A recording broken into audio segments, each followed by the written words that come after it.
French open tennis 2023 में Serbia के Novak जोकोविच ने नॉर्वे के कैस्पर रूड को हराकर अपना तीसरा फ्रेंच ओपन पुरुष एकल का खिताब जीता। यह उनका 23वां ग्रैंड स्लैम खिताब है। 23 ग्रैंड स्लैम खिताब जीतने वाले वे दुनिया के पहले टेनिस खिलाड़ी बन गए हैं। फ्रेंच ओपन टेनिस टूर्नामेंट 2023 में ही पोलैंड की इगा स्वियातेक ने चेक गणराज्य की कैरोलिना मुचोवा को हराकर महिला एकल का खिताब अपने नाम किया। इगा स्वियातेका का भी यह तीसरा फ्रेंच ओपन टाइटल है। अब हम लोग यहाँ पर इगा स्वियातेका के देश पोलैंड के बारे में कुछ फैक्ट एंड फिगर देख लेते हैं। अगर पोलैंड की बात करें तो पोलैंड मध्य यूरोप में अवस्थित एक बहुत ही इम्पोर्टेंट देश है, जिसके उत्तर में बाल्टिक सागर अवस्थित है और इसके दक्षिण में कुछ पर्वत श्रृंखलाएं अवस्थित हैं। इन पर्वत श्रृंखलाओं को कहा जाता है कारपैथियन की पहाड़ी और सिडेटिक की पहाड़ी। यहाँ मैं लिख देता हूँ कारपैथियन माउंटेन्स और सिडेटिक माउंटेन्स। तो ये तो पर्वत श्रृंखलाएं हैं जो आपको याद रखनी है। पोलैंड के दक्षिण में अवस्थित है और उत्तर में बाल्टिक सागर अवस्थित है। यहाँ की राजधानी है वार्सा, जो कि विस्चुला नदी के किनारे अवस्थित है। अगर विस्चुला नदी की बात करें तो विस्चुला नदी पोलैंड की सबसे लंबी नदी है। इसे आप पोलैंड के फिजिकल मैप में भी देख सकते हैं। आप ये जो नदी देख रहे हैं ये नदी है विस्चुला नदी। ये नदी बाल्टिक सागर में अपने जल को प्रवाहित करती है। इसी के किनारे पोलैंड की राजधानी वार्सा अवस्थित है। इसके अतिरिक्त यहाँ की एक दूसरी इम्पॉर्टेंट नदी है ऑडर नदी। ऑडर नदी की अगर बात करें तो ऑडर नदी जर्मनी और पोलैंड के बीच में सीमा का निर्धारण करते हुए बाल्टिक सागर में अपने जल को प्रवाहित कर देती है।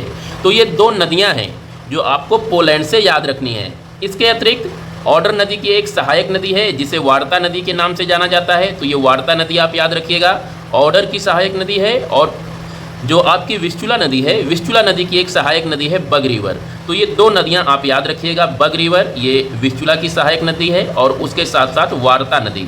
वार्ता यानी जो हम हिंदी में इसका नाम कर लीजिए वार्तालाप करते हैं, वहाँ से आप याद रखिएगा वार्ता नदी।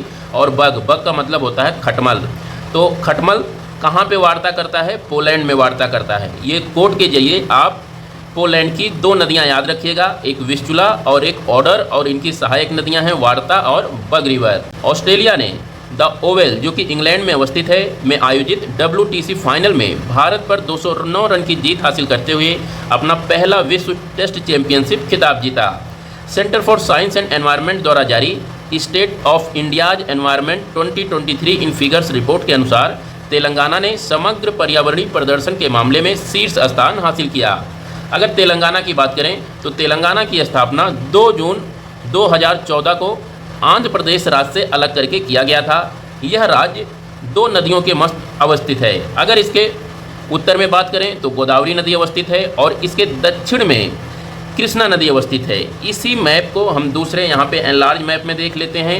यहाँ पर आप देख सकते हैं जो प्रमुख नदियाँ हैं जो तेलंगाना में अवस्थित हैं। ये नदी गोदावरी जो इसके उत्तर से प्रवाहित होती है, और ये नदी है कृष्णा नदी इसके दक्षिण में प्रवाहित होती है और तेलंगाना और आंध्र प्रदेश के बीच में सीमा का निर्धारण करती है।